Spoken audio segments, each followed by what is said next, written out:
Mes chers amis, embarquons pour un magnifique voyage pour remonter le temps. Imaginez le chaud soleil méditerranéen filtrant à travers les oliveraies, l'odeur du thym, le sel marin dans l'air, et le son lointain des ciseaux façonnant le marbre. Nous sommes en Grèce antique, une civilisation qui, bien que des millénaires nous en séparent, nous semble étonnamment proche. C'est une terre de mythes et de héros, de dieux qui se mêlaient des affaires des mortels, de penseurs qui osèrent remettre en question la nature même de l'univers. Ce n'est pas seulement une collection de ruines poussiéreuses et d'histoires oubliées, c'est le berceau même de notre monde occidental, un lieu dont les brillantes innovations et les idées profondes continuent de façonner nos vies de la manière la plus intime, même aujourd'hui, en ce 25 août 2025. L'histoire de la Grèce est inséparable du choc du bronze et du courage de ses guerriers.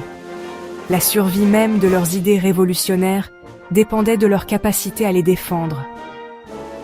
Au cœur de cette prouesse militaire se trouvait l'hoplite, l'emblématique citoyen soldat des cités-États grecques. Imaginez-le, vêtu de près de 70 livres d'armure de bronze étincelante, du casque à crête qui masquait son visage aux jambières protectrices sur ses tibias. Il portait un grand bouclier rond appelé oplon, et son arme principale était une longue et lourde lance. Ce n'étaient pas des soldats professionnels au sens moderne du terme, des fermiers, des artisans et des aristocrates qui prenaient les armes pour défendre leur foyer, leur famille et leur mode de vie.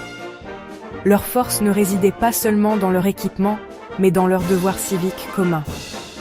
Cette force individuelle était décuplée par leur formation de combat légendaire, la phalange. Au-delà du champ de bataille, les Grecs menaient un autre type de guerre, une guerre contre l'ignorance, la tyrannie, le chaos.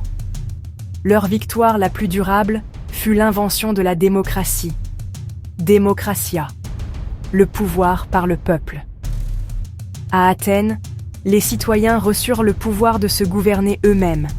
Imaginez la Pnyx, une colline où des milliers de personnes se rassemblaient pour débattre des lois, pour déclarer la guerre, pour ostraciser les politiciens impopulaires. Cette explosion de liberté a conduit à une explosion de la pensée, l'âge de la philosophie, l'amour de la sagesse. Sur l'agora, Socrate déambulait. Il est vraiment étonnant, mes chers amis, quand on s'arrête pour considérer à quel point notre monde moderne est construit sur ce modèle grec. Le lien n'est pas abstrait ou académique, il est tissé dans la trame même de notre vie quotidienne. Il suffit de regarder nos institutions politiques. Le mot même de politique vient du grec poli, la cité-État. Quand vous votez à une élection, faites partie d'un jury ou regardez un débat au Parlement, vous participez à une tradition qui a commencé sur une colline poussiéreuse à Athènes il y a 2500 ans. Notre langue et nos systèmes de pensée sont également saturés d'influences grecques. Chaque fois qu'un scientifique nomme une nouvelle découverte, il se tourne souvent vers des racines grecques. Biologie, géographie, psychologie, philosophie. Quand un médecin prête le serment d'Hippocrate, il honore un médecin grec considéré comme le père de la médecine. Quand vous allez au cinéma pour voir une histoire avec un héros, un méchant et une intrigue dramatique, vous appréciez un descendant du théâtre grec. Alors que notre voyage dans le temps touche à sa fin, il nous reste un profond sentiment de gratitude. L'héritage de la Grèce antique n'est pas une relique du passé. C'est une force vivante qui continue d'éclairer et d'inspirer notre monde. Des cités-États d'Hellas à notre société mondialisée, le fil de leur influence reste ininterrompu. Ils nous ont donné plus que de simples statues de marbre, plus que des poèmes épiques. Ils nous ont donné une nouvelle façon de voir le monde et notre place en son sein.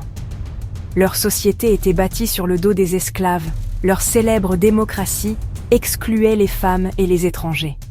C'est un appel à l'action qui résonne aujourd'hui. Alors la prochaine fois que vous voterez, souvenez-vous des Grecs de l'Antiquité. Leur lumière allumée il y a des milliers d'années ne s'est jamais éteinte.